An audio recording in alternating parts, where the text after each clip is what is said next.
What do you say, baseball fans? Rye Bread Talking Baseball, episode 84. Rays have dropped 5 in a row, but they still hold the wild card 3 games up on Toronto, who's been beating them up. Rays need to get one tonight. And Yarbrough versus Ray, I don't know if that's where we're looking for a W.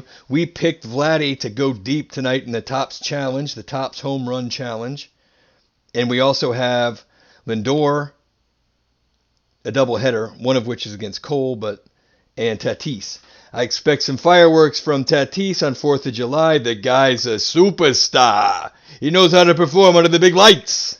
And today is MLB's day. So 4th of July, Major League Baseball, we love it. Hurricane be damned. We're going to hopefully be back again with a show tomorrow, but be warned, we might not be because the power might not be on. We got a big one coming our way. I'm going to take a quick look at the wild card standings. I'm going to dog the NL East, do a quick little recap that we haven't done in a while, and I want to open some cards on the show and see how it goes.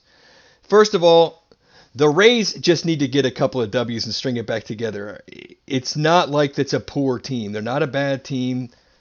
The Jays are a good team. We've been talking about them all year. Got to have respect for the Jays, especially with Springer back and hitting bombs. With Springer in that lineup producing and slugging, they're dangerous. They're as dangerous as anybody. And we've been all over that relentless lineup for the Jays. We worried about the pitching, but it's held up. And now you've got the cream kind of rising to the top. You've got A's, Rays, Toronto, Cleveland, Seattle, New York, and LA. Those are the teams that are left vying for these wild card spots. And maybe we counted LA out a little early. They're only 5.5 games back of that wild card if they get Trout back, make a run. Yeah, whatever. Show me you can pitch. Ohtani cannot keep them afloat the entire year. Or maybe he can, because that's what he has been doing. But I can't see how he continues to perform at that level. It's just not human. But prove me wrong, Shohei. Mr. Majestic is absolutely the man. Yanks are only 5 games back as poorly as they've played. And look out, the Mariners, they righted the ship. 3.5 out of the wild card. We were talking a lot of Mariners baseball early in the season because they were playing their heads off. And then they kind of went into a swoon, and now they're bouncing back. And I like Seattle. I like their team.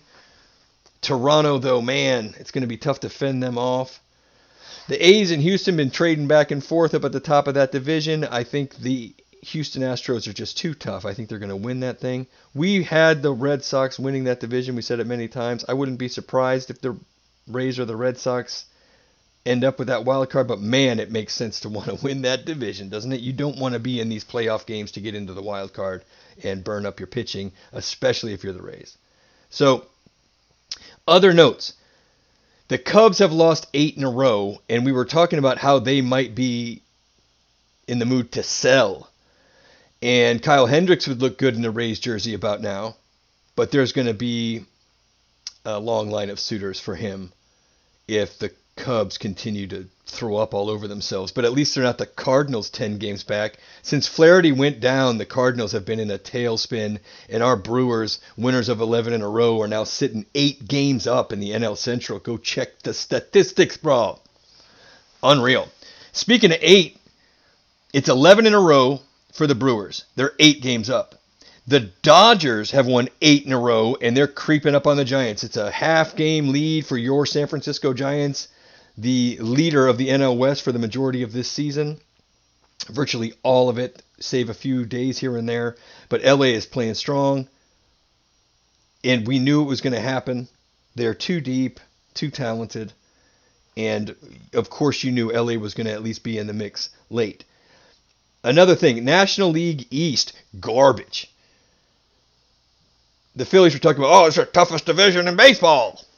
Yeah, right. 7.5 games back, Atlanta and Philly. Gross. The Mets aren't that good. I've watched a few Mets games, although last night they sure looked the part. Walker with another nice start. I was talking early in the year with a couple of buddies about, man, it'd be nice to get Walker. He's cheap. He would look good in a Rays uniform right now. Hire me for the front office. I get a call right every now and again. All right, anyway. Another surpriser. Tigers win 11-5 against Chicago. Skubal gets a W, and then they back it up with Manning. So you're going to have Mize, Manning, Skubal, like we discussed. And Turnbull was doing so well. Oh, I told you, if the pitching arrived early for the Tigers, they'd be a lot tougher to beat.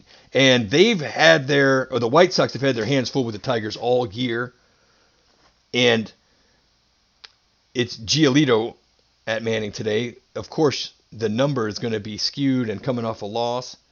The Tigers are pitching heavy with their prospects. And Spencer Torkelson, not ready to come up yet, but Spencer Torkelson is regarded as 1A of the best hitters coming up.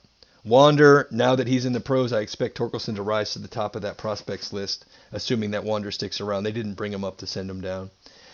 Rays also activated Walls today, and you know we love him. Hopefully that's a little spark because the guy's in the middle of everything. As soon as he came up, his numbers weren't jumping off the page, but he was hitting doubles when he needed to and was just in the mix. Walks, runs, here and there, pitching in.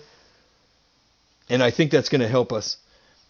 As you can see, Willy Adames is just crushing for the Brewers. But he wasn't hitting for us because he felt the pressure of Wander coming up and whatnot, and we still are rooting for Willie. Boston at Oakland late night last night. Had to finish it up this morning. Ooh, ouchie. That's a great one. Wouldn't be surprised to see that as a playoff series, and I got to be honest, I'd like to see it because I don't want Oakland. Well, who do you want? You want Houston instead? I mean, the White Sox are pretty tough. Once you get into the playoffs, all the teams are going to be tough. But, man, Oakland just finds a way all the time. And we already been burying the Cards. Rockies beat the Cards 3-2. It's just, man, it just keeps getting worse for them. And tonight, Tatis, we're looking for him to go deep against Vince Velasquez. And I was on Twitter.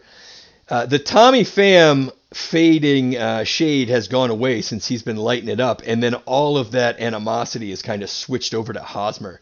Hosmer is wearing it from the Padre faithful. Tried to say Friar faithful, but man, is he wearing it from them.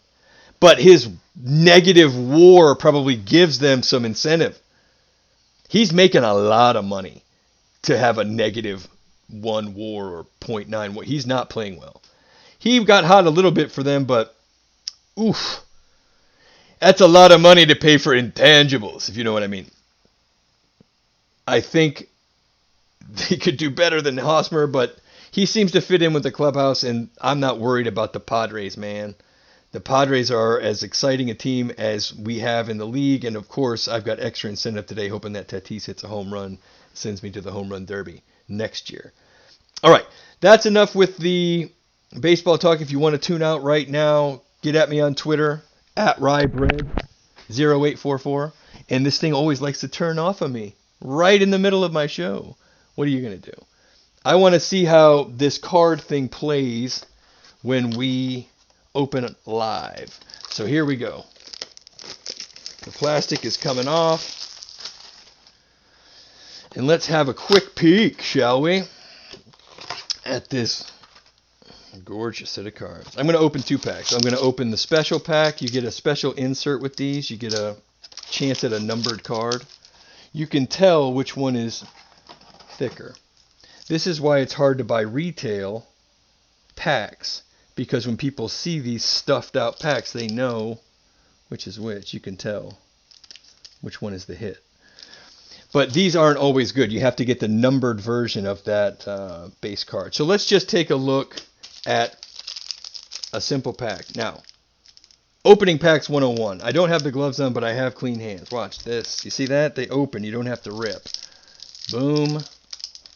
Easier said than done. You can go right down the middle, and I like to keep one sleeve open to put the base cards in. Ooh, it looks like we've got some extra business here.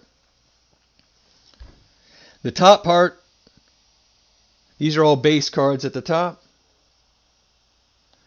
Looking Rays. We've been collecting Rasmussen cards since he got traded. I got lucky on a break and I got about 30 of them for like $1.99. Zach Plesac color. these colored cards match up better when they are color match, and that looks really nice with that Cleveland navy blue. Michael Conforto, we'd like to do better than that. But wow, good luck on the break. I don't care what kind of card it is. If it's Mr. Majestic, I'm in. Shohei Ohtani, I'm going right to the sleeve with you. Not even going to mess around. I've been saving all the Ohtani. Give me all the Ohtani. Man, I'll take it. I'll take it. Even though that card in those special circumstances is not as good, the base cards or whatnot, not as powerful. Only one rookie in that pack, kind of got jobbed. That's not the best pack I've ever opened, but I'll take a Shohei any day of the week, and you know we're building that Rasmussen thing. We're only going to do one more here. I'm not going to kill it with the cards things, but I want to get a good look at this insert.